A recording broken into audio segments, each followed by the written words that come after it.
Today we want to discuss a very sensitive topic. Sensitive in the sense that there's a lot of controversial views about it. There's everybody practically have their own thoughts about it, and it is divorce. What is divorce? The causes of divorce, the challenges of divorce. What causes the high rate of divorce? And recently we're beginning to see it even among Nigerians, black people, Ghanaians, Africans. And it was something that is not rampant within our society culture, before now. But right now, it's not looking like it's a competition who is going to get divorced first and all that. Now, I did a statistics. I did a research, and while I was doing that research, I discovered that in 2002 alone, over 8,057 divorce cases were granted in England alone. And this is divorce cases within people who are married within the first 15 years of their marriage. So this is just the statistics. And it was said that this number dropped significantly from their last report. And I couldn't get the one for Nigeria for some reasons. I don't know why. Because But I couldn't get that for we know Nigeria. why. Now, one of the things that is most staggering about this is you would think that most of these divorce cases are caused by things like abuse, what's the other one? Infidelity, stuff like that. It's funny. Most of these cases, when I read through, most of the reasons why the man actually fights for a divorce or the woman actually fights for a divorce is because they no longer like each other, or they are arguing too much, or just flimsy reasons. Like, people divorce for as little as I'm no longer feeling it. And it's crazy. In fact, there's a documentary that showed, I'm going to put the link of the documentary in this video, that showed that people who are even in abusive relationships who should actually leave are not leaving. It is people who are in relationship where they are fine, but they are leaving because they are bored. There is a post that came up about this lady that was married to Kaka before, and she said the reason why she left the marriage was the guy was just being too nice. Now, you see the reasons why people leave relationships and leave marriages, and it's quite funny. So, we want to discuss, we're not going to talk about abuse, those bigger ones. We all know that those ones, just walk away. If it threatens your life, just walk away. But we want to talk about the most commonest things that, when overlooked, can actually break a relationship. When you don't look at the things that we don't actually talk about. Yeah. From my own point of view, I feel like the reason why divorce is like getting off the roof is because a lot of people are trying to do marriage like business. Like, marriage is not business. It's not like, let's just... Like business. Yeah. It's an institution. Like a contract. Whether we like it or not, this has nothing to do with religion. Whether we like it or not, marriage is an institution that was instituted by God.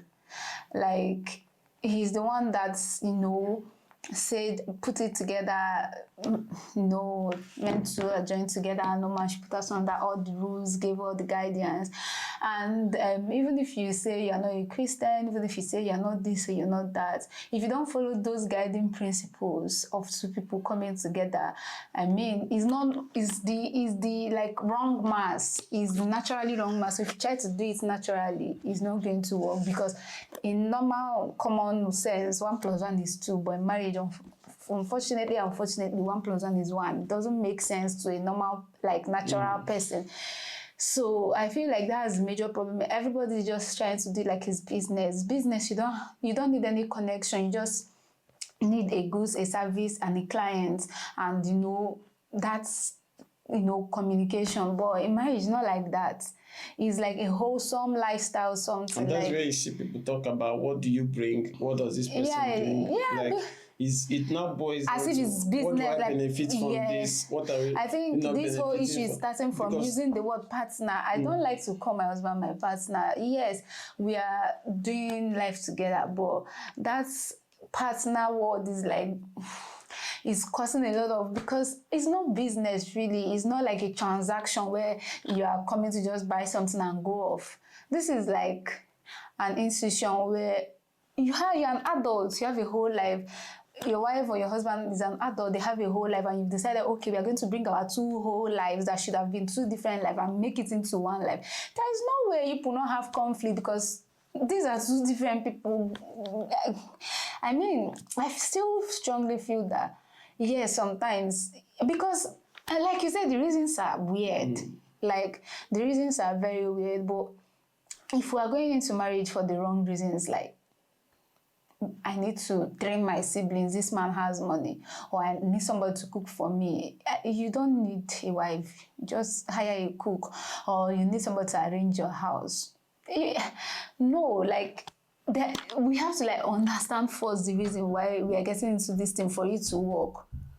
Whether you are looking at it from a religious point of view, or you're just looking at it from a logical point of view, you have to understand what marriage is. Most people, it's just wedding that they are planning. They just do the wedding, and then, so let's just back to the issues. Things like, one major thing is finance. Again, this goes back to, from my own point of view, people are beginning to do marriage finance as if it's business. How many percent? Someone called me one certain time, and she's looking at settling down, and her to-be husband is already asking her, like, what percent of your income will you be bringing monthly? Like, they want to now turn it to numbers and charts, by charts and pie chart. It's good to sit down and plan. You can plan, you know, your husband's income, you know your wife's income, you can plan, but to sit down and be asking, you've not even gotten married, and you're already arguing, like, what percentage do you believe in, like, you know, things like that. So you begin to ask, there's this popular argument, some people say it must be 50-50, some people say the man must take care of the home, my money is my money, your money is your money. You see how simple that thing sounds? It's the beginning of a lot of problem in a home, because we are not understanding that times have changed. People saying the man should take care of the whole house. In which economy in this century can a man's personal, and we are talking of a man that is just, you know, growing up, finding, so we're not talking about people that have generational wealth. In which economy, even in the Western world, will a man's single income foot a home's bill? Now, this boils down to, I'm going to like make this a more like women stuff, because that's where I'm based. This boils down to understanding what you're going to do in the man's house as a wife. God says, help meet. What is meet? People call it help mate. It's not mates. That's why people are having issues. You're not your husband's helpmate. It was never mate. It's not helpmate. It's MEET. What does it mean? Oh, helpmate. Yes, it's not a mate. No, mate is people are rubbing shoulder. People are in the same level. No, it's the Bible never said helpmates. Help to meet. Yes, so wherever his strength stop, you pick it up from there. That's what meeting somebody at their, like he does to where his strength stop, you take it up from there. So if where his strength stops is 10%, their helpmates is 90% remaining for you. That's just if you cannot do the 90%, then don't get into it at all. Do you understand? I listened to Pastor Lazarus one time. He said something. He said Christians should normalize breaking a relationship if it doesn't work, instead of getting into it. It's not a fight. Start saying, like, you know, this mindset we have in Christendom. I'm dating this person, I must get married to this person. We make a doctrine out of it. And when maybe I've come into this person's life, I see that this person needs 50%. And I don't have the 50%. There's no need going into it to frustrate the person's life and frustrate my own life. And then we now come out and say,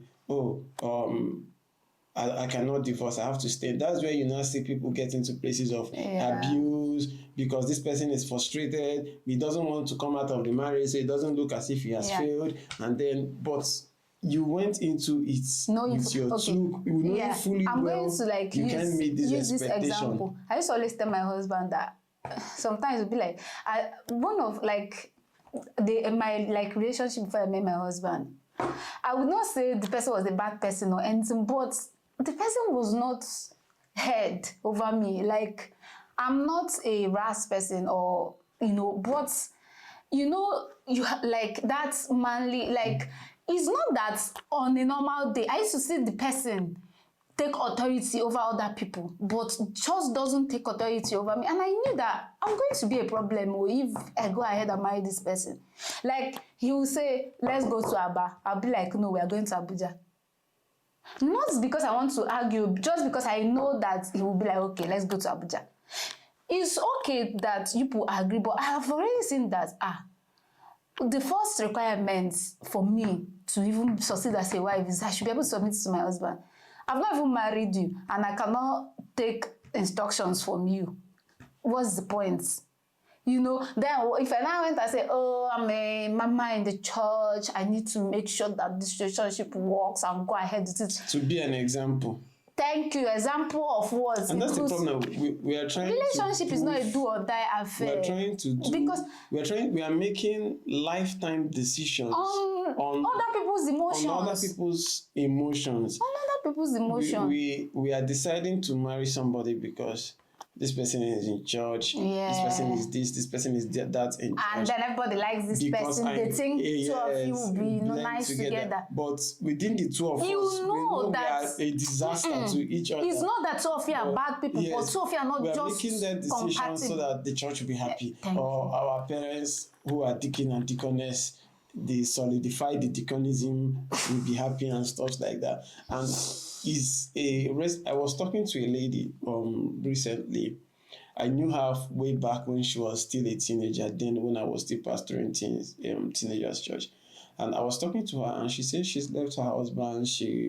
And the person she actually married was, I don't want to paint it so that people will not know what I'm actually talking about. The person she actually married was somebody that was rooted. I'm the guy very well. So it's not that the problem is church or something. But what she later discovered was that the guy was married somewhere else. Okay, was not married somewhere else. Has somebody else in Lagos that he has children with and all that. And then maybe came down and stories and ads. She's a very young lady. I'm somebody I know that I was pastoring when I was a teenager. She's a very young lady, and now she's somebody that is divorced. And within the whole divorce issue, she happened to lose her child.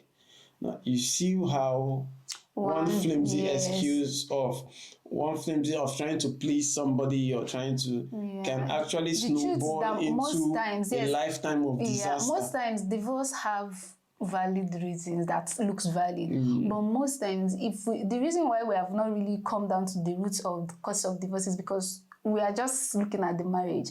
If we trace the marriage back to when it was still a relationship, we would see that it was obvious. You know that you're not going to be missing water and acid. You just know, but you say no, let's go ahead and pour it. It looks beautiful to make a pink color. You just know that. I knew that the problem, if I had gone ahead with that, my former relationship, the problem was not going to be things like abuse or anybody. But which one is a man that I call, okay, it's not me.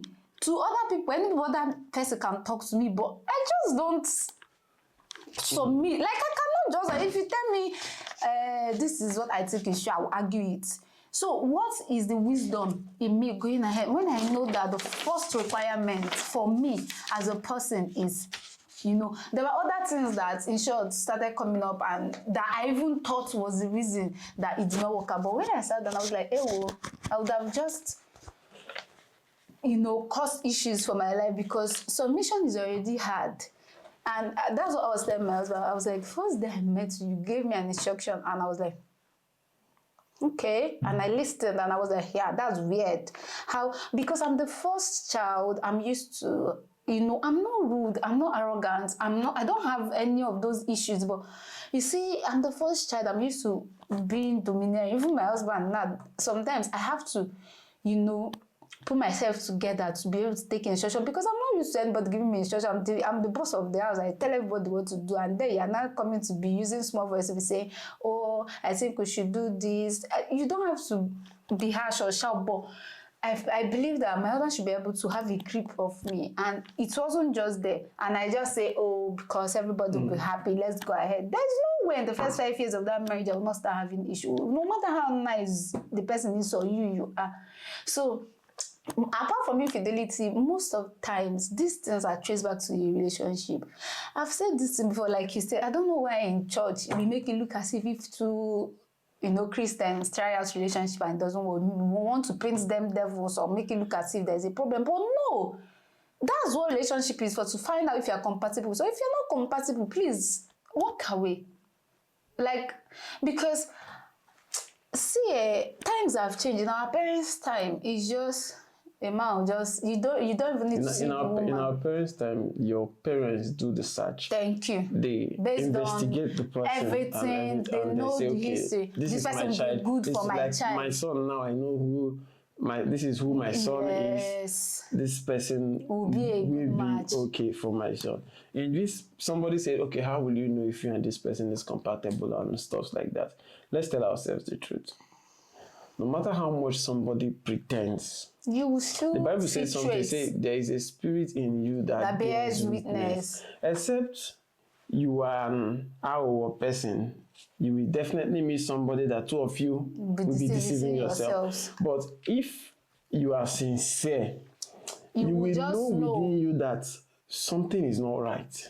The person doesn't even have to be a bad person, but even you if just people are living in different states, you will know within you that something is not right. And it boils down to, most times in relationships, we don't ask the right questions. We ask questions: what's the color of your neck? What's the color of your head? What's your favorite food? You don't know somebody's genotype, you don't know the person's person's genotype. You don't know the family history of the person.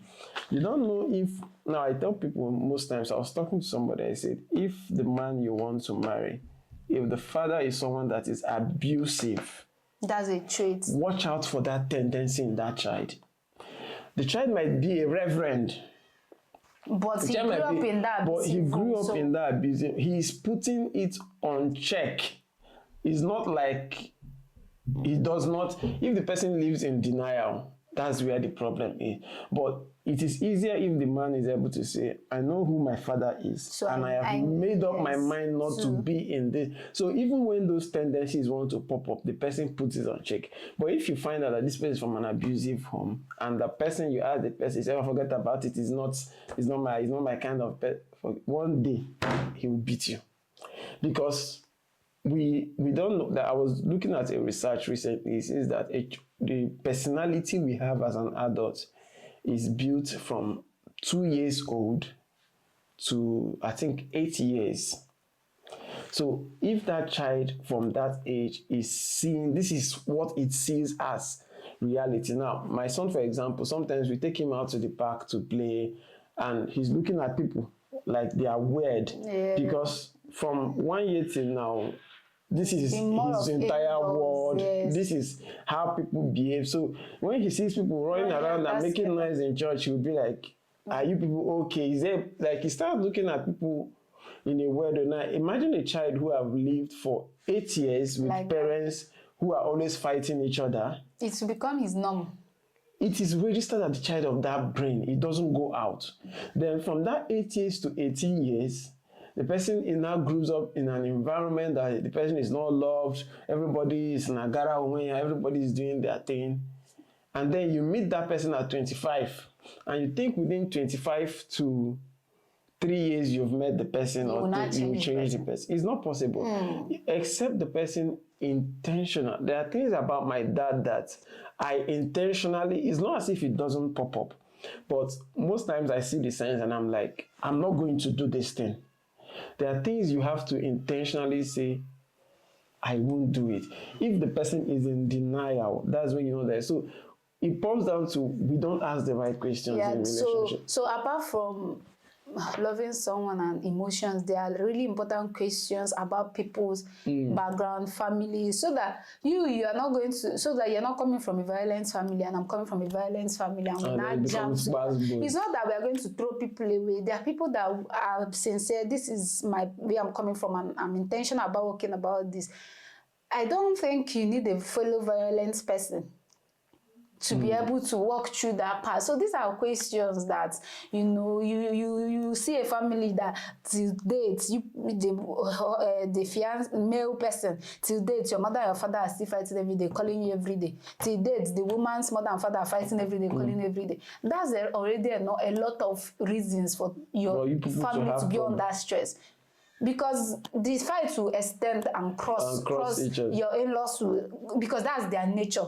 They will crossfire and then you will be caught in the middle of the fire. So there are lots of things to look at. I feel like if we walk our way a little bit, the people that will benefit from this are people that are already, they're not already married. If we walk away a bit from the marriage itself and go back to when you're still caught in a relationship, a lot of divorces might be avoided. And for those of us that are already married, everybody needs to calm down and retrace what is actually marriage. There are sometimes, like my husband said, abuse, your life is threatened, that one is out of negotiation. But when it comes to things like, most times, is this thing that people say, the grass always looks green on the other side. You don't even know what you have until that walks away. You'll be looking at something like, it's the law of attraction. When you feel that you're no longer attracted to your partner and you're attracted to somebody else, that person you're attracted to, like, your partner might have 80%. And it's just that 20% that you feel your partner doesn't have that person have. But because it's only that 20% you are looking for, my partner doesn't have this 20%. I want it. I want the man that will sweep and be arranging the house. You're not going to meet a man that the only thing he knows to do in life is to sweep and arrange the house. And that was all you're looking. While as your husband has the other 80% that is the major thing that was making your marriage, or you now go, you want the other, see his house is very nice. He can sweep, he can arrange. Then you now begin to find out that he's an alcoholic, he drinks, but that time you've already left your marriage. You now leave 80% for 20%. Because when you are getting attracted, you are attracted to something that you don't have. The reason you got attracted to your wife is because there was a part of you that you could not fix, that you felt, I like this lady, she can put herself together in this, I can put myself together in this way. You are not attracted to me because you can preach and I can preach. That's not an attraction. I mean, you know that, you cannot do this. You've seen somebody, or you see somebody that will complement something that you're doing in a different way. That's what I try. So most times, in those of us that are already married, we are just looking at, focusing on the 20% that your partner does not have. Even if it's 40% that your partner does not have, ignoring a whole 80% that they have. So we forget that our partner is providing, we forget that our partner is this, forget that our partner is, providing, loving, taking care of the family, our home, doing everything, and our only problem is you don't like to go out, you're not social. Things that you're not funny, things that are irrelevant to the cause of like sustaining marriage. Things like you're boring. If this person is boring, on board the person, if there's any English like that, there are things to do, like things that can be solved. Yeah, that's where I wanted to go to. Like these things that can be solvable issues. Violence. Things like, so you now be looking at, like, it's just like, I'm in my house, I want ripe mango, my neighbor have ripe mango, and I'm just like, I want to start living in that house. I'm moving out of this house. You see that ripe mango, because that's just what is in my head. But I don't know that there are wild animals in my neighbor's house. There's lion there, and but it's just mango. Like, what is the relation? What is like mango? Like in a putting it together with wild animals. But that's how we are, because that's how our women were just like, that guy is so this, is so that, because that is the only thing you're looking for. When you now go there, you now see, it's only this thing I was looking for that this person had, though. The remaining 80% that you now start regretting. Now start seeing plenty problem. You now start regretting. That's why it looks like people that forced divorce have high tendencies of divorcing again, because they divorced for the wrong reasons. They were looking for 20%. Now they've gone to the 20% and found out that they now divorce, go back looking for another 80%. They now get 10. It's not funny actually, but that's the reality of life. Yeah. That becomes a virtuous cycle. And we forget that in all these things we are doing, we are building the next generation. If you watch the generational gap is doubling and tripling by the generation. The reason most of our parents' marriages were sustained is because their parents' marriages were sustained. In our grandparents' time, you will not even know that a man is violent because the woman will not spark the tendencies. Nobody is a wild animal that just wakes up, apart from people that have mental issues. That one is different. That just no normal man will just wake up and begin to beat you because it's violent. Something sparks violence.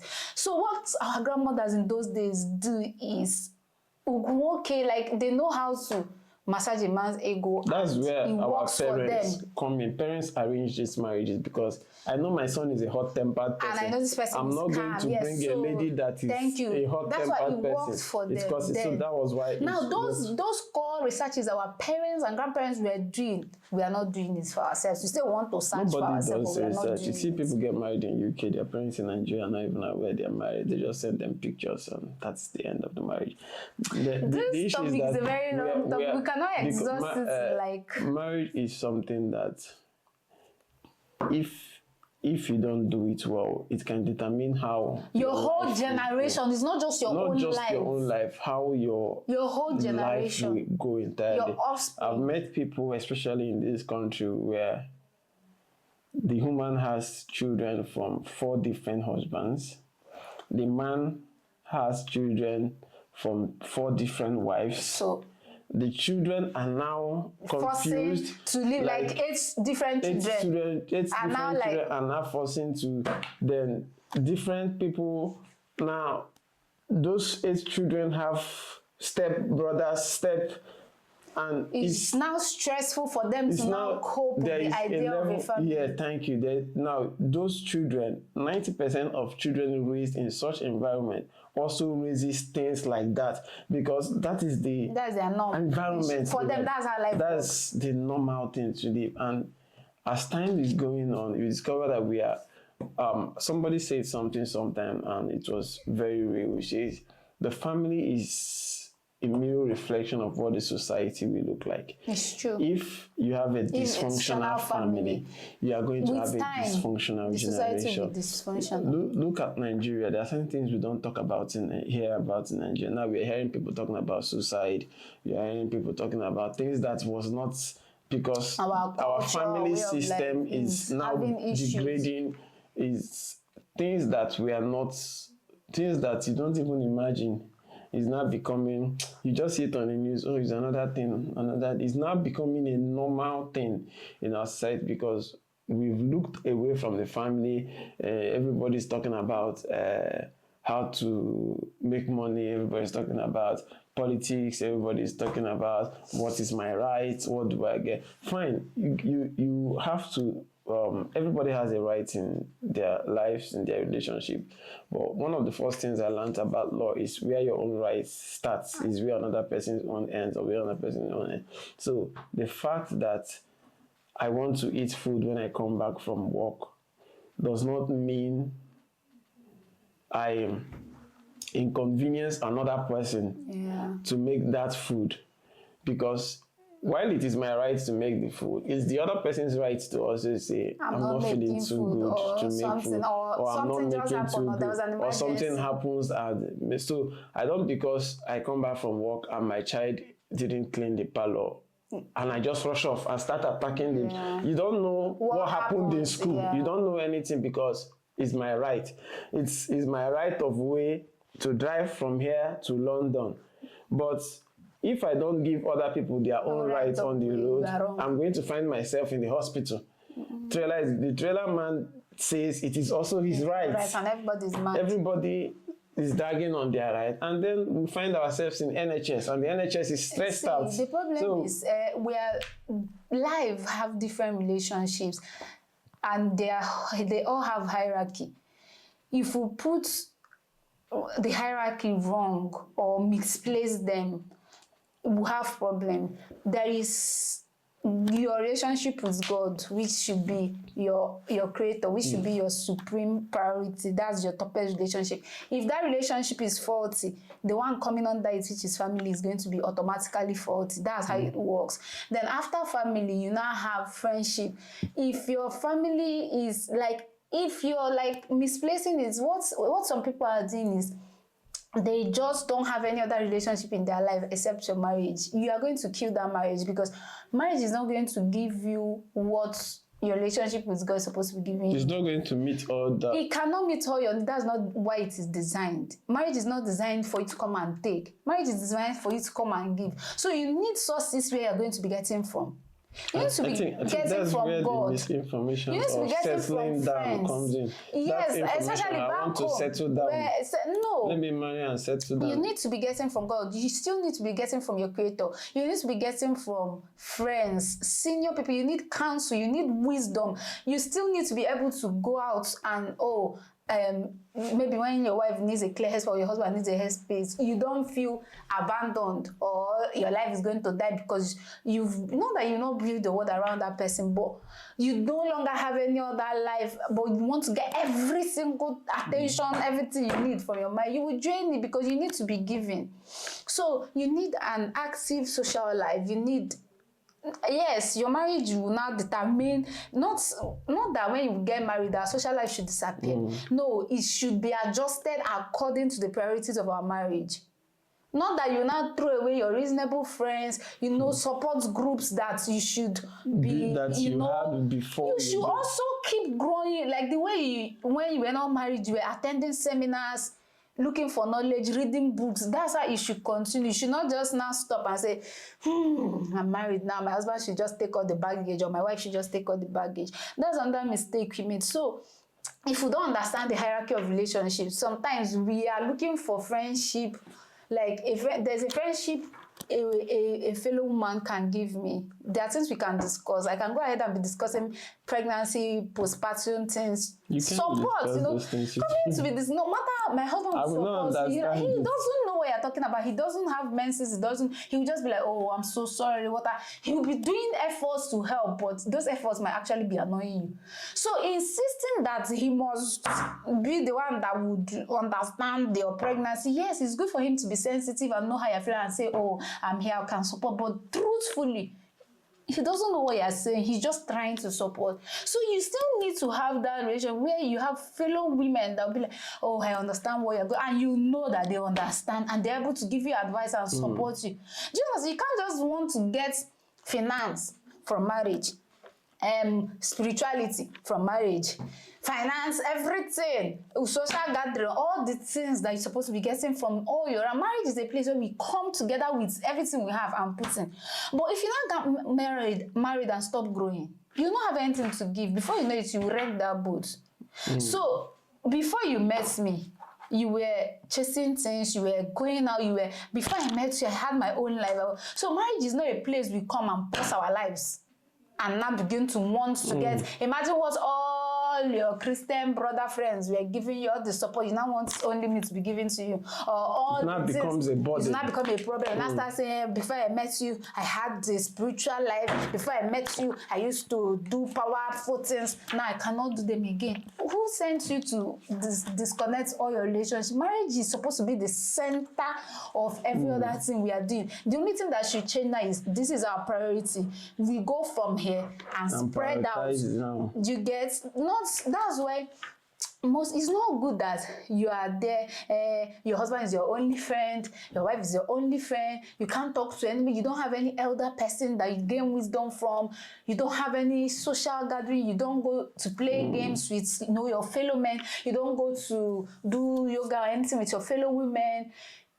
You will drain him and he will drain you. So me that's even talking, these are things that this is actually, that's why when I started in the beginning I said this is a vast and a complicated topic, and it has a lot of loopholes, a lot of roots and all that. So because we don't like making our podcast so very long. Yes, we've actually gone for 30 minutes. We've actually gone for 30 minutes now, but we like breaking them down in series so and stuff like so that you don't get bored out, because we are not doing. There are many things we have not even talked about, like job pattern, work life. When you now start having children, extended family problems, bills. We just decided to just do an introduction, and hopefully next week our son will allow us to. I don't know if you're hearing his voice. He's screaming He's from screaming on the upstairs. background. It's So his grandma. we just put this out there to. The goal of our podcast is actually to help newly married people and see that there is too much bad news overdose out there. People are getting overdosed. But if you go on the internet, people are like, "Oh, marriage is not working." Especially when you see people that you looked up to, and somebody will ask, "You are looking up to people. What happened to your mother and your father? Are they not together?" So today we touched on. Marriage is not a business, it's not a contract. So you need to ask the right questions, have a reason, understand the reason why you are going into marriage in the first place. To also knows that helpmeet. I got that one today. It's not helpmate. It's not helpmate. It's helpmeet. So I got that. I wrote that down. And then we also touched on marriage cannot give you everything you want. You can't get everything you want in marriage. It's about us bringing into it, not thinking that when I get into it, I am settled. Then the other one is too much expectations. I didn't get everything we talked about, but too much expectations, going into marriage with so many expectations, and when you get there, you're not seeing the glimpse and glamour, and you start shouting, "Help me, help me." We don't understand that. See, there are things that I cannot tolerate from my father, but my mother has tolerated this from 28 years. She will never have me disrespect him for them. But even as a daughter, I'm like, well, we don't understand that homes are built. Like it's like a project. One thing I want to chip in here is, we are not professional marriage counselors. No.